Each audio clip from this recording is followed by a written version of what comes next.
The Vietnam Memories channel is proud to present a deeply authentic memoir of a veteran from the Vietnamese Commando forces, Viet Cong Commandos, recounting the sacrifices and hardships of life and the battle against the invaders and the Saigon puppet army to win independence and freedom for the fatherland.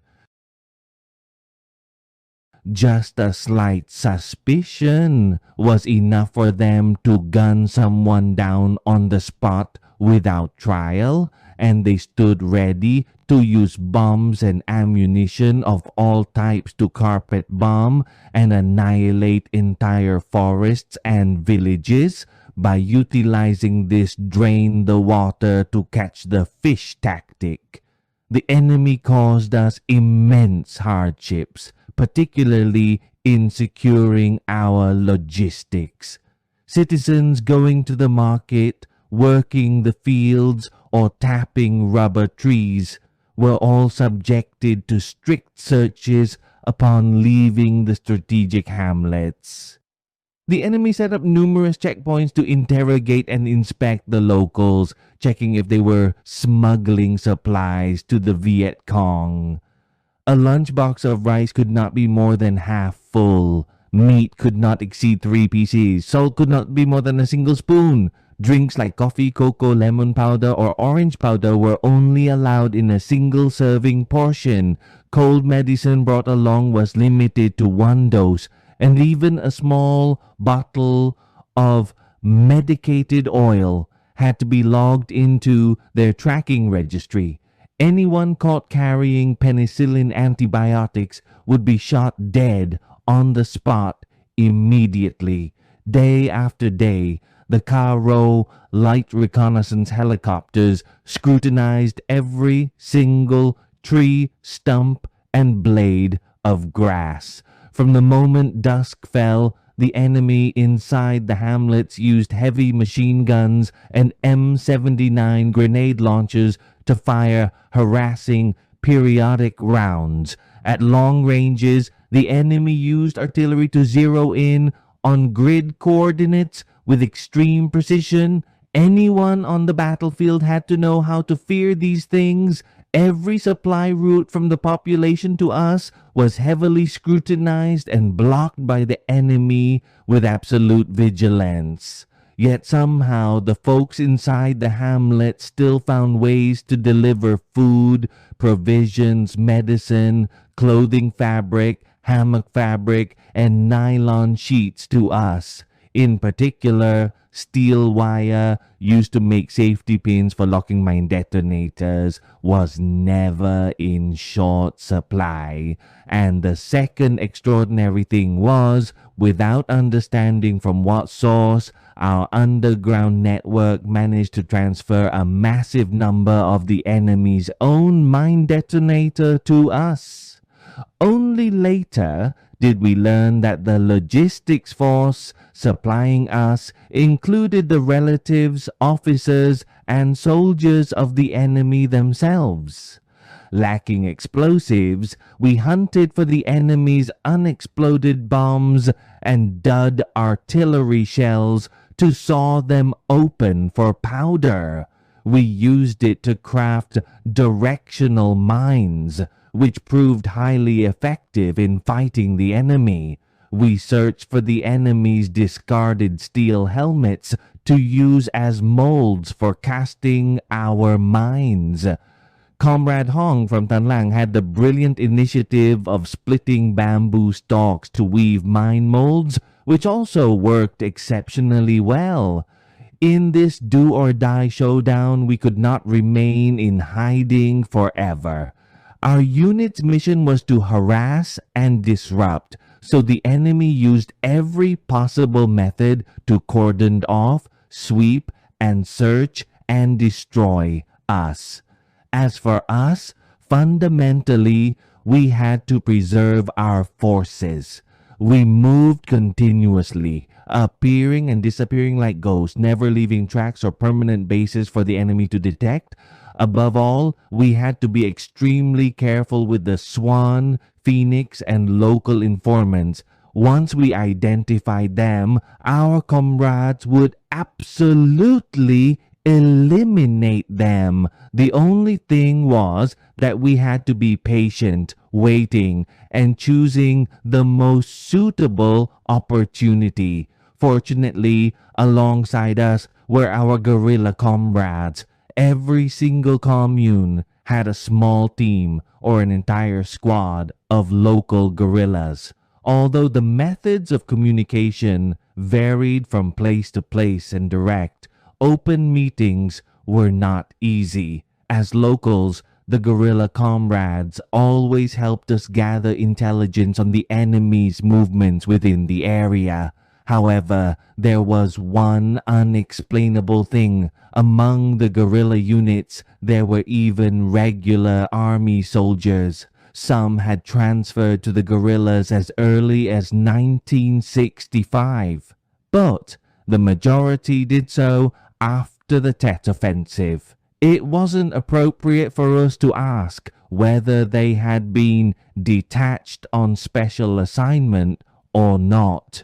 All that mattered was that they stood shoulder to shoulder, pooling their strength with us proactively. Human life in war is inherently fragile, but here in this Iron Triangle, it was even more precarious. By early 1971, we were down to just 22 men. By common custom, any soldier who survived for 3 months in the Iron Triangle was called a veteran. As for my specific unit, the brothers told one another, anyone who crosses the Saigon River just 3 times, 6 round trips, is considered a veteran. In 1970, there was a regular infantry unit that crossed the Saigon River in the middle of the night, only to be unfortunately spotted and surrounded by enemy river patrol boats. When they reached the shore, only a few men remained. Therefore, setting a Saigon River crossing standard, looking back now, felt like challenging one another in the face of death. It was a bit harsh, yet in those days, everyone was eager for it, because if we made it back to Kuchi, there would be cassava to eat, and occasionally we would get to eat rice, sour soup, and dried fish. It was absolutely delicious. Because our unit was always highly mobile, we had to maintain absolute secrecy regarding our bases. Every time we moved from Kuchi back to Long Nguyen, we disguised our bunkers with meticulous camouflage. Yet, many times, after being away for just a few days, upon returning, we could not even recognize the old places where we once hid. The reason was due to the enemy's relentless bombardments. The entire area would be completely deformed and the forest torn into shredded ruins, making the bunker entrances incredibly difficult to identify. In Kuchi, we hid ourselves along the canals and inside tiny bunkers that were only spacious enough for 2 people to sit back to back. Meanwhile, in Long Nguyen and An Dien, we concealed ourselves beneath the tangled messes of jungle trees that had been plowed down by enemy tanks. Each bunker held 4 men, with 2 separate hatch doors for entry, exit, and guard duty. Thanks to this, enemy aircraft found it difficult to detect any moving targets. Living in the bunkers for so long, we became accustomed to it and actually felt very uneasy sleeping out in the open. Looking back at the war now, I still don't understand how I managed to survive. It feels so illogical. Every soldier's life has its own combat anomalies. Being able to live and return home cannot be called talent or wisdom. It must be accurately described as pure luck. That is the only correct word. 10. A mission that must be accomplished. Throughout 1970, the Southeast region was in total turmoil due to the aftermath of the enemy sweep, codenamed Operation Fishhook 1969. Most of our main force units were pushed across the border into Cambodia, and the enemy was on an aggressive surge across all territories. We struggled heavily to make it through a year of immense hardships. Stepping into 1971, the U.S. and South Vietnamese forces intensified their psychological warfare, dropping leaflets that blanketed the forests in white. In the sky, helicopters and OV-10 aircraft blared through loudspeakers, calling on Viet Cong cadres and soldiers to lay down their weapons and defect to the national cause. They capitalized on the fact that Senior Colonel Tam Ha, political commissar of the 5th Division, along with musician Doan Chuan's son, Doan Chin, and many other high-ranking powerful figures had defected over the past 3 years, 1968, 1969, 1970, to entice and wage a psychological war of attrition against us. Even in a friendly unit near our location, several people deserted the battlefield to defect, causing the surrounding units to hastily move their troops. There were bases where, the moment our comrades had just relocated, enemy bombs and artillery instantly rained down and leveled the ground flat. Living in those circumstances, we were constantly living in fear of our bunker hatches being pried open. If a sudden shaft of light pierced through, instantly all the satchel charges inside the bunker would detonate, and that would be the end of it. The enemy's search and destroy campaigns grew increasingly ferocious. They swept through the area over and over again, clearing out entire territories. Commandos and reconnaissance teams scouted everywhere, inflicting heavy casualties upon us. Consequently, the sub-region commanded my unit to transition into countering these commandos, reconnaissance operatives, as well as the defectors and pacification forces.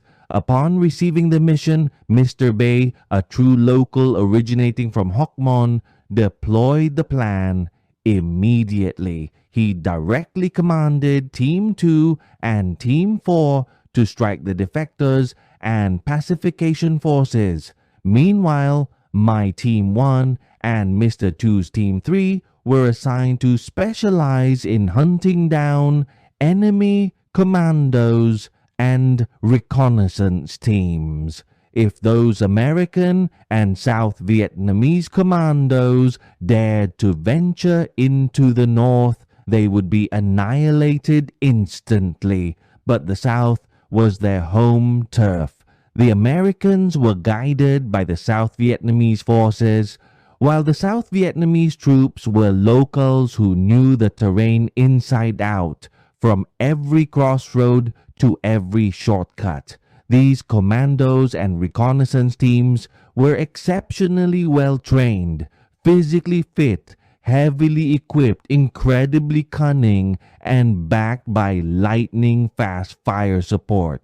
On top of that, they were instructed with counterinsurgency knowledge against the Viet Cong by American anti-guerrilla experts and defectors, making them extremely difficult to fight. Mr. Bay instructed us we must preserve our forces, do not get too greedy. For each engagement, eliminating just 1 or 2 of them meets the requirement. Just fight enough to let them know we are still present in this sector. Our comrades were only accustomed to infiltrating targets and were highly proficient at tearing down checkpoints. Now, having to fight the enemy contrary to our primary expertise made everyone feel a bit hesitant, but enemy is enemy, no matter who they are. We must do whatever job needs to be done. Before 1968, the 3 southwestern communes of Ben Cat, An Tay, An Dien, and Phu An were known as the Iron Triangle.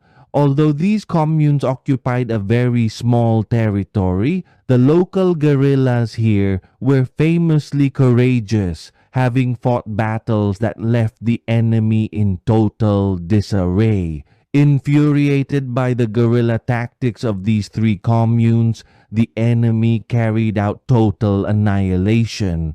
They turned prosperous villages and hamlets into a desolate wasteland.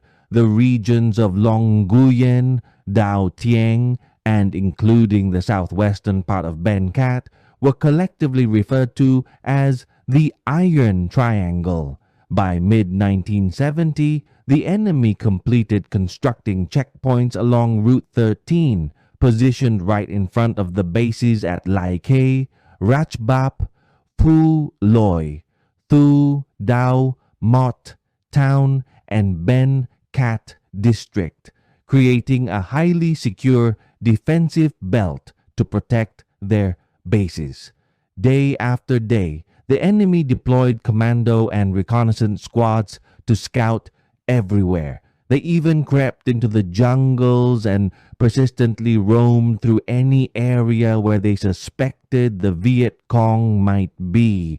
Through unknown channels, these commandos and reconnaissance teams discovered that a number of regional and sub-region units and agencies had secretly returned to established bases.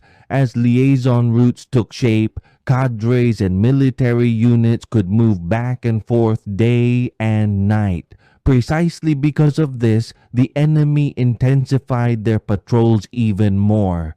According to the briefing from Mr. Bay, our troops marching from the north had to pass through the Iron Triangle to reinforce the Delta battlefronts.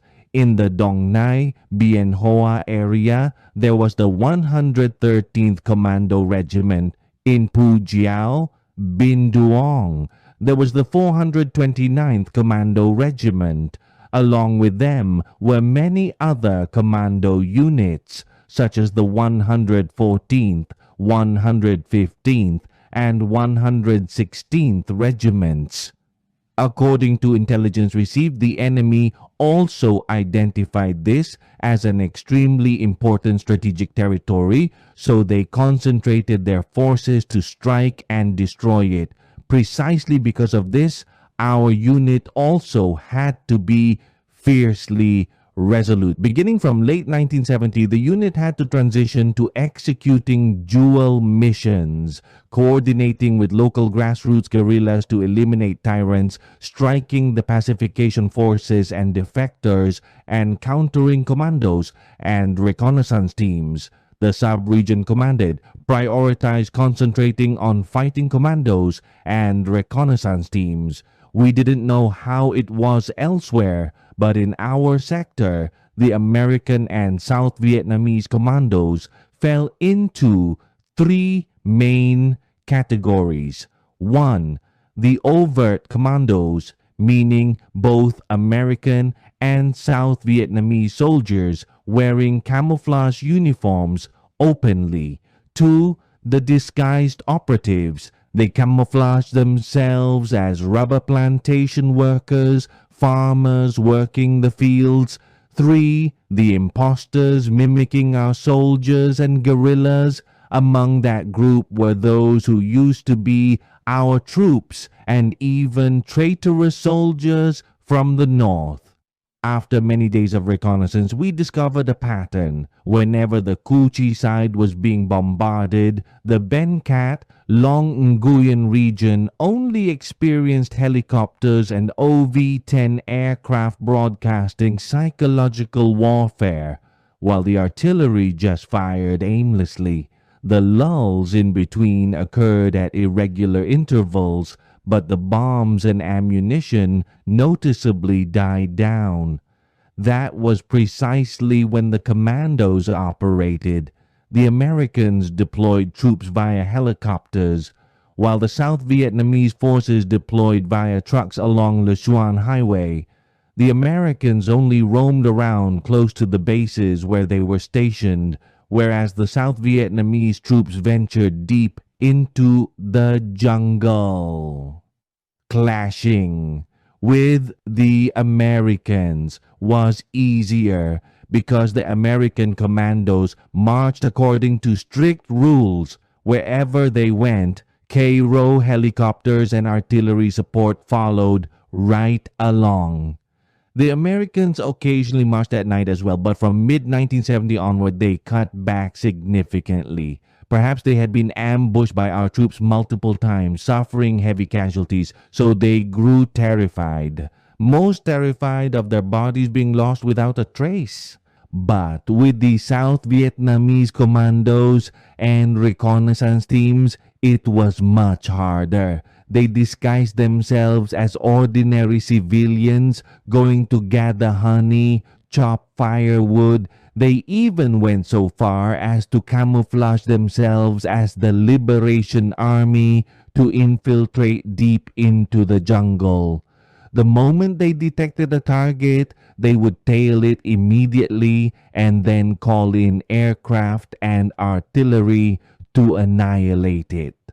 There were cases where our troops encountered them and even greeted one another. But the moment our men turned around, they were gunned down until not a single soul remained. After debating and planning, we decided to strike those who ventured into the jungle, including both Americans and South Vietnamese forces. However, according to Mr. Bay, we should focus on fighting the South Vietnamese commandos because they were far more dangerous. It was entirely true that clashing against these soldiers, who were meticulously selected, harbored a deep-seated hatred against the revolution and were brutal and utterly stubborn, required us to choose a highly flexible method of combat. 11. Devising a plan to find the enemy. Fighting commandos is easily said, but in actual combat it is extremely difficult because they, the commandos, were actively hunting for the Viet Cong, and now we were looking for them to wipe them out. Who was hunting whom here? The enemy was equipped with modern gear, tools, and weapons. They were physically fit, well-fed, and well-rested. As for us, we were barefoot, with rudimentary weapons, suffering from malaria and starvation. The disparity was just too vast. Therefore, if we wanted to defeat the enemy, we had to use strategy rather than brute strength. Furthermore, those commandos were incredibly cunning. They operated without any predictable patterns. The paths they took to scout were twisted and marked by bent twigs in many different styles, making them highly unpredictable. They possessed numerous real combat skills and tactics. Occasionally, along their marching route, they planted mines to trap anyone tailing them. The American commandos used AR-15s, while the South Vietnamese troops used carbines and AKs, just like our forces. The Americans usually had one man leading the way with a machete to clear the path, whereas the South Vietnamese forces used bent twigs to guide their way, and their operating hours were entirely uncertain. Both American and South Vietnamese commandos, whenever they took a rest, positioned claymore mines from a distance for perimeter security. They carried binoculars, giving them a long and wide observation range. And most notably, they camouflaged themselves so skillfully. It must be said that their technique was of an exceptionally high standard. If we were to face them head-on, large-scale infantry units could overwhelm them immediately, but they would also be targeted by aircraft and artillery raining down from all directions in no time. As for us, with so few men, if we were greedy enough to fight an infantry-style battle, in less than 10 minutes of engagement, we would be surrounded by enemy troops dropped into the area. If we organized a surprise attack against them, that would also be a good idea, but that would mean having to doggedly tail them, waiting for the moment they grew careless to strike. But wait until when? This method consumed far too much physical effort. Not only that, if we were unfortunate enough to fall into one of their traps, it would be a miracle if we didn't end up dead. After debating back and forth, we chose the interception method, drawing from the experiences of the Cu Chi guerrillas. That meant once we located the paths they traveled, we would lie in wait and utilize sniper rifles. If conditions were favorable, we would lay mine traps, utilizing directional mines as our primary weapon. The difficulty for us was hunting commandos across such a vast sector. How were we to track down the enemy's precise movements and habits? In late 1970, we organized hunting missions, but the efficiency was low because we couldn't figure out the moving patterns of those commandos. Calculating over and over, our comrades agreed we must play cat and mouse with the enemy, just like catching rats. And we must lay down as many traps as possible. Only then might we have a chance to catch them. After listening to our presentation of the difficulties and proposals, Mr. Bay agreed to let us deploy the operations according to whatever initiative each team had. That meant giving the teams maximum flexibility. Mr. Tu's team requested to cross over to the Cu Chi, Dongdu side, but Mr. Bay instructed them to head toward Tan Uyen, Bao Bang first. It wasn't until much later that we learned the truth. The combat team in the Tan Uyen sector consisted of 6 comrades. According to regulations, the team was to send someone back every 5 days to report on the situation, but nearly a month had passed with no one returning. When Mr. Tu crossed over, he discovered that all 6 of our comrades had sacrificed their lives. Spending 2 weeks in Tan Uyen, Mr. Tu's team eliminated 9 commandos, including 1 American soldier. As for the number of wounded, we had no idea. Frankly, after striking, we had to worry about escaping for our lives. Where would we find the time to count enemy casualties? The results were reported out from our underground network, but the news was never fully complete. The rapid succession of victories greatly boosted the morale of the entire unit. As for our team, during our very first time entering the fight, the new recruit named Long used a K-63 rifle to pick off 3 enemy soldiers. One of them was hiding up in a K-tree near Trang Shich. It was solely because his binoculars reflected the sunlight that the arrogant fellow had to pay the price. A day later, at Bao Dung, Long managed to take down 2 more. Sniper rifles were truly lethal. One afternoon in late January 1971, Long and I were concealing ourselves beneath a layer of dry leaves near the jungle's edge. Our objective was merely a chance reconnaissance of Route 13, when I suddenly caught the scent of Rubicon Tepvu cigarettes. It smelled incredibly fragrant.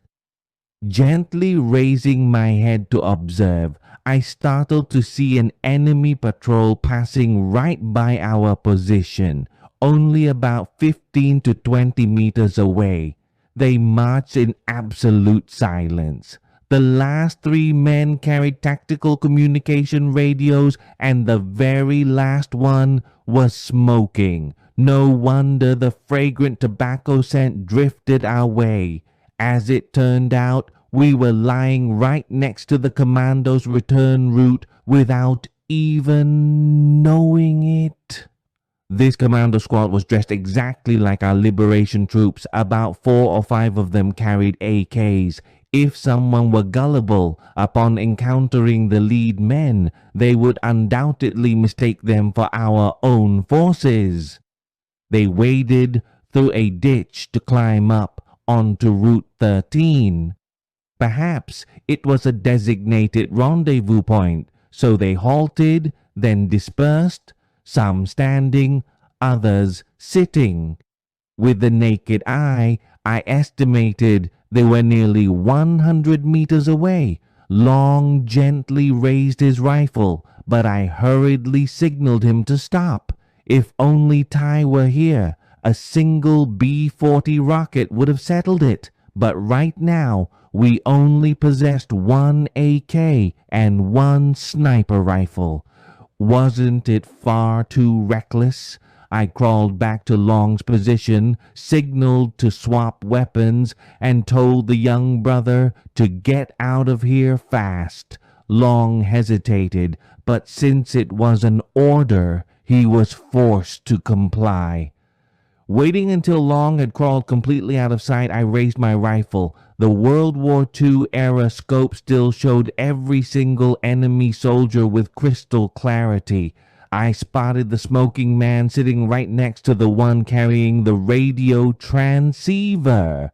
He was definitely the commander. I held my breath and squeezed the trigger. Tack! The K-63 round erupted with a crisp bang, and the enemy soldier collapsed on the spot. I fired 5 consecutive rounds, taking down 3 more. Caught completely by surprise, the remaining enemy dropped down and opened fire frantically in all directions. I scrambled backward, crawling to make my escape. Suddenly, from deep within the jungle, several short bursts of AK fire rang out, sounding like a coordinated combat maneuver. Hearing the rapid automatic fire, I knew instantly it came from a raw recruit. Seizing the opportunity, I bolted upright and ran. I arrived back at the rendezvous point with Long, but the young brother was nowhere to be found. Darkness completely took over. Unable to wait any longer, I returned to the base. Ty and Tien had also made it back. Ty reported, "We only managed to hit 2 of them. It was a small count, but it didn't matter. There would still be plenty of opportunities." Hearing me recount the story, both Ty and Tien were visibly shaken, second-guessing the worst-case scenario that might have befallen Long. In combat, so many unpredictable things can happen in a flash. Just as we were preparing to head out to look for Long, fortunately, the fellow managed to find his way back.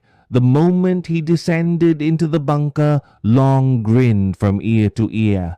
As for me, a surge of pure fury welled up past my throat. My entire body was burning up. All 3 of us took turns giving the youngest brother a furious tongue lashing. He could only defend himself by explaining, "I thought there were so many of them, and you were all by yourself. Your rifle only had 20 rounds of ammunition. That's why I did what I did." Scolding him was one thing, but in my heart of hearts, I silently thanked Long. If it hadn't been for those reckless bursts of gunfire, perhaps I would have ascended to heaven by now. With his tongue lashing over, Our youngest brother climbed onto his hammock and fell into a deep, peaceful sleep as if nothing had happened. I pulled out the sniper rifle to clean it. Inside the magazine, only 6 rounds remained. A hair-raising escape. What if?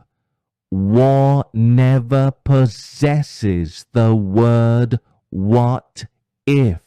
Celebrating Tet on the battlefield. For reasons unknown, a few days before the Lunar New Year of 1971, we received orders to halt our Commando hunting campaign and return to our former duties. Mr. Bay conveyed praises from our superiors. Just like previous New Year's, this year we had no cakes or treats whatsoever, not like the movies I watched later on, showing mothers and sisters busily wrapping banchang and bantet to send to the battlefield. Those images existed somewhere else, but at our place there was none. However, we received over 50 kilograms of rice, more than 20 cans of sardines. The empty cans made excellent grenade shells, a few kilograms of salt, and a small amount of glutinous rice, about 3 kilograms from the sub-region logistics, just enough to cook a meal and share with one another to catch a flavor of spring. Our unit rewarded ourselves with a meal of 100% pure white rice, canned fish, and wild rau boom soup. There was no pork, but thanks to the special talent of Tien, the fishing disciple of Mr. Hong, who went night lining in the Titin River, the fellow bragged that he fished in the Saigon River. We managed to catch nearly a dozen catfishes. We had a bottle of peanut oil that smelled slightly burnt for frying, but fearing that the fragrant aroma would spread and betray our position, we could only boil the fish. Even so, that was already considered a lavish feast. New Year's Day was incredibly short. The moment the sun set was also the exact moment our unit's tet came to an end. As night fell, the brothers got to work once again. Outside the bunker entrance, Death was still watching and waiting. On the afternoon of New Year's Day, Mr. Bay Yip and Mr. Dong from Team 3 crossed over to neighboring friendly units to extend New Year wishes and discuss coordinated operations. Back at home, we took turns standing guard, celebrating Tet while remaining intensely vigilant. During the Tet of 1969 and 1970, I was allowed to follow Company Commander Nam Ngok to extend New Year wishes to the Ben Cat Medical Team, the Ben Cat Artillery, the Long Nguyen Guerrillas, and the Ben Cat District Military Command. A whole year had passed without seeing them again, and I didn't know who was still alive and who had perished. In mid-December 1970, from Base 2, we were ordered to relocate to a low-canopy forest area with abundant thatch grass in Andean Commune. The base was near the Titin River. A short trek past the front of the Ratchabap base would lead to the Saigon River, and bordered Long Nguyen Commune. Therefore, if there was an alert, we could flee deep into the jungle to hide, while during normal times we could go to the Titin River to fish and bathe. Perhaps the enemy had grown tired of sweeping this area because for several consecutive days after our arrival, we didn't receive a single stray artillery shell. During the day, various types of helicopters merely flew past without tilting, circling, or paying any attention to the ground. Precisely because it felt too safe, we became extremely alert and maintained a strict guard. During the day, there was always a team entering the Long Nguyen forest to scout for any movements. It was rumored that An Dien also possessed underground tunnels, but we didn't dare contact the local guerrillas to find out. In those days, every unit had to conceal itself. Everyone minded their own duties for maximum safety. Thanks to this, 2 weeks before Tet, through reconnaissance, we discovered that regular army troops, about a few dozen men, had arrived and halted in Long Nguyen, but they were exceptionally orderly. Their guard deployments and defensive formations were highly disciplined, according to custom or pattern, if you will. Whenever main force troops arrived, everyone among us thought that a major battle might be looming. We even guessed that this new year might bring another Tet offensive like in 1968, but our predictions were entirely off. Nothing happened at all. Military affairs that were not our role were strictly not to be touched. Friendly units had their own business, and we minded ours. In this terrain, standing guard for ourselves simultaneously meant standing guard for them. Perhaps our superior's mandatory order for us to relocate our base was precisely to fulfill this corridor guarding mission. We guessed as much, and though we didn't know if it was entirely accurate when it came to our duty, it could not be any other way.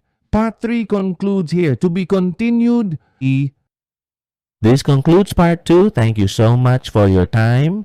If you enjoyed this video, please don't forget to subscribe, like, and share to support the channel.